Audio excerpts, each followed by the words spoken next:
Oh man, it keep happening. A woman who grew up in Austin just switched sides. Yep, she flipped parties.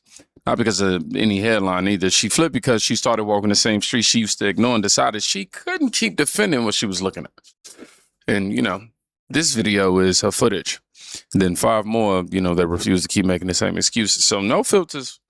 You're not going to soften the language. Just the receipts from people who used to vote the other way. Let's get into it. This is Texas. This is not Minnesota, and it's not California. And it's time for Austin to turn red. I'm coming from the perspective as someone who used to be a Democrat and then became a Republican during the last election. But I was also born and raised here in Austin, Texas. So I got some skin in this game. And I'm not just gonna tell you it needs to turn red. I'm gonna show you why it is so desperately needed. Come with me.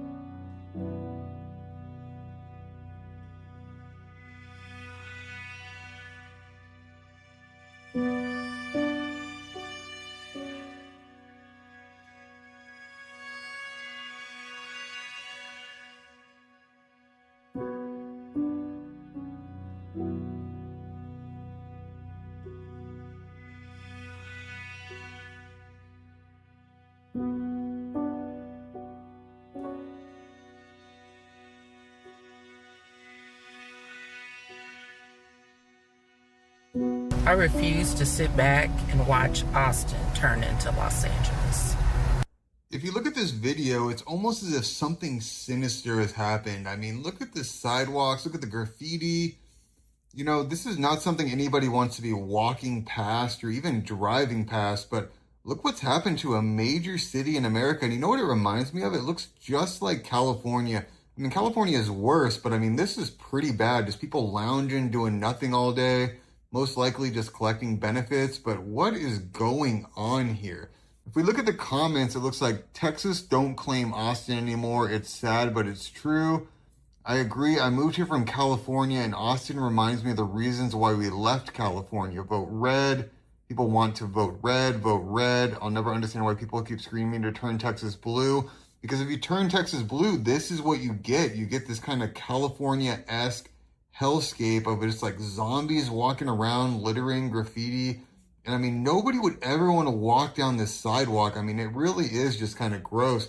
So what exactly has happened here? If we look at the demographics, it looks like non-Hispanic white is about 47%. And look at the Hispanic population. So it's at 32%. So 1 out of every 3 people is now Mexican in Austin.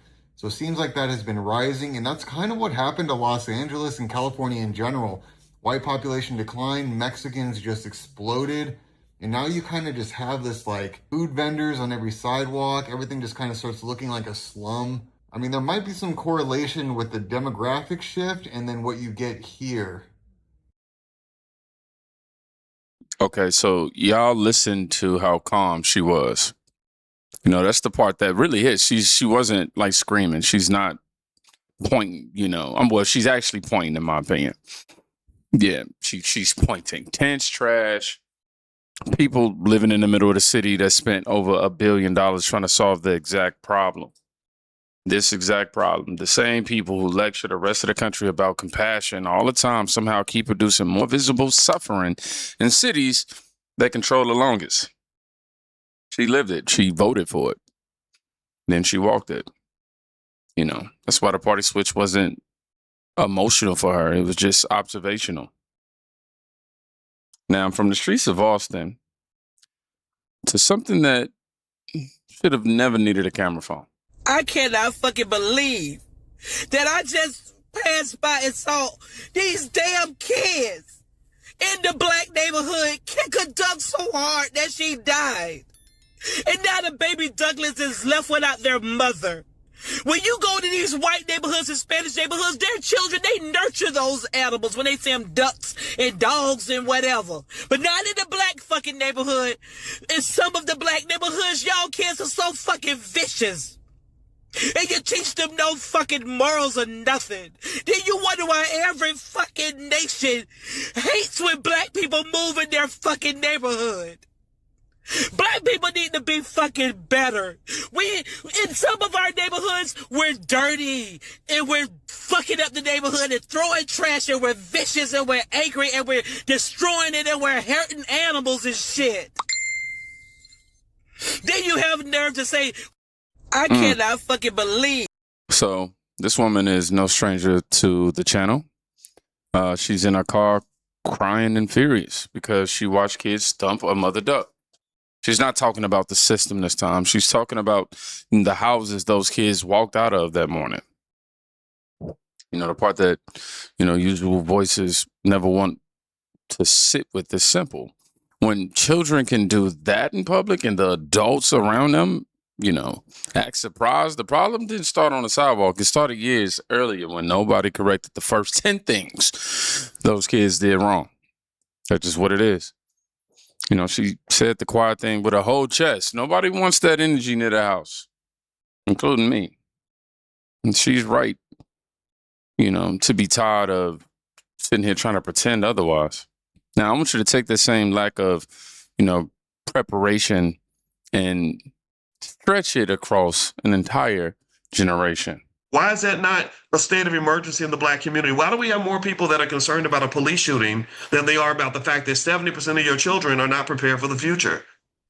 Do you know that in China, if that was to happen in China, they would stop the presses. They would stop everything. That would be the number one national priority. Because do you know what children become when they grow up? They become adults. And do you know what an unqualified 8-year-old becomes when he grows up? He becomes an inadequate 28-year-old. He becomes uncompetitive. He can't compete in the classroom. He ain't going to be able to compete in life. So you're mass producing children who are incapable of competing at the higher level. Why is that not on our agenda? Why in the hell are we talking about everything except the fact that we're not ready for the future? Everything that you're doing when you leave children out here that can't read, can't write, can't do math, all you're doing is you're further obliterating your black wealth. You're pushing your wealth further down. An uneducated person has a really hard time building wealth in America. Okay, so Boyce asked the question that should embarrass every official who keeps smiling through the same test scores, right?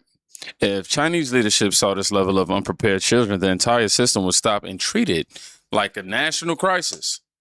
But here in America, we just get hashtags, unprepared children become adults who can't compete. And that's not a feeling either, man. That's just basic math.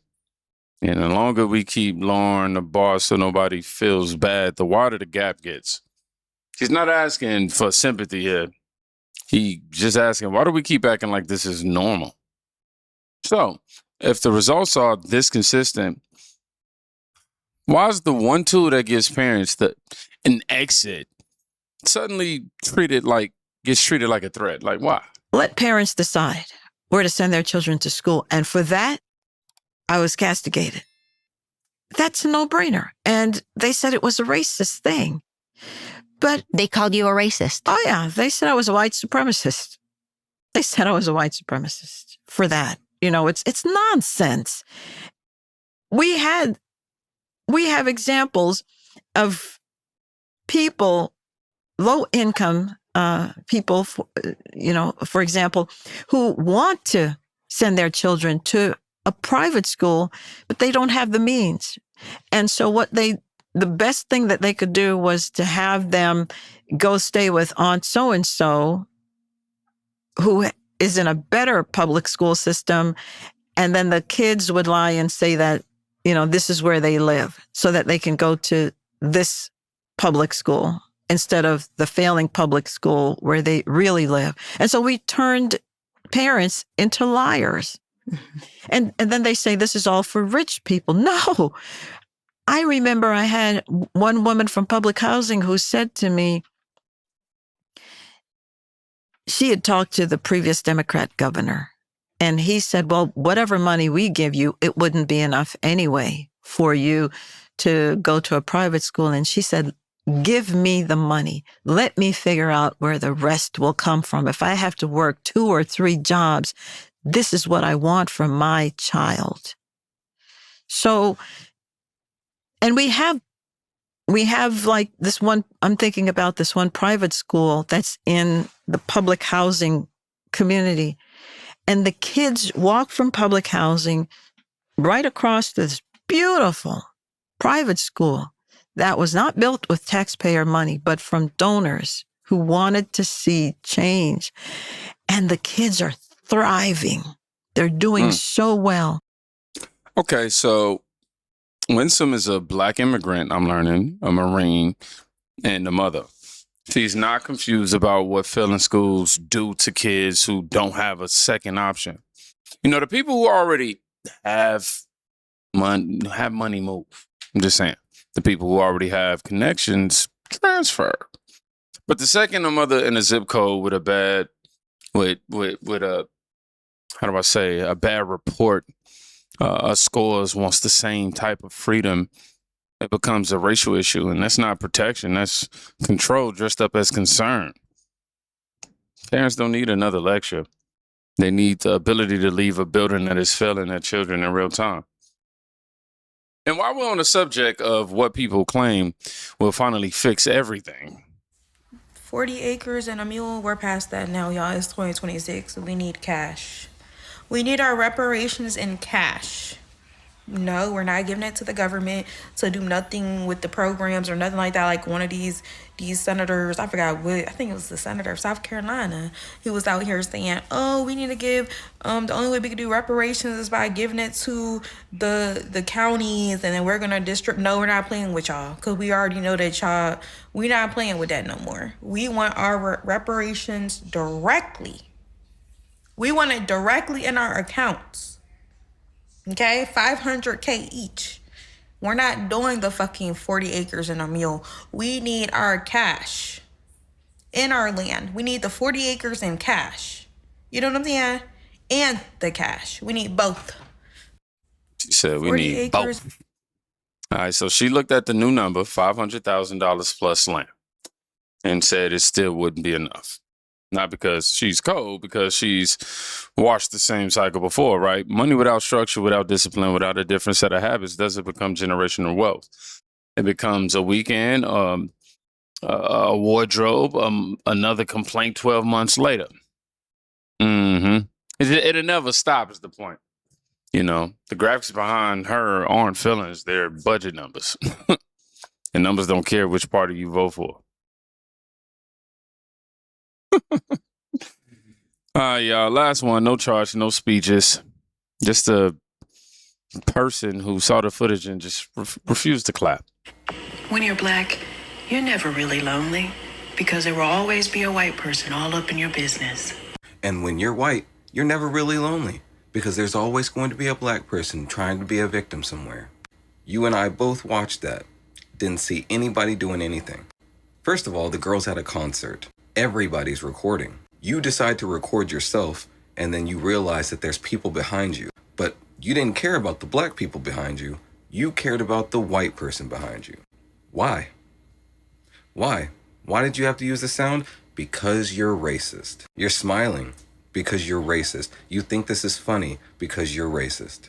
This sound is racist. This trend is racist, while literally proving they are, indeed, in today's society, especially in 2026, the most racist race in society. Nobody is doing this but y'all. Yeah, he didn't try to explain this away. He didn't soften it a little bit. He just said, look, stop it. Like that Michael Jordan means, stop it. You need some help. Sometimes the most useful thing a person can do is refuse to keep performing shock while the same behavior keeps rolling on. That's really the entire clip, and somehow it's still more honest than most of the official responses we get.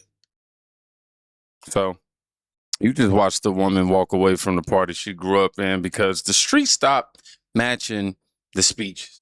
The handshakes wasn't matching the conversation. Then you watch the mother break down over children who were never taught basic respect for life. A professor, called the education gap what it actually is, which is an emergency. A lieutenant governor refused to let school choice be radicalized. A woman look at a massive cash demand and say the math isn't good enough. It doesn't work. You're going to need it in all. It's just, by the way, I don't support reparations, so I did that. And a man who simply said the behavior has to stop. None of these people were looking for applause.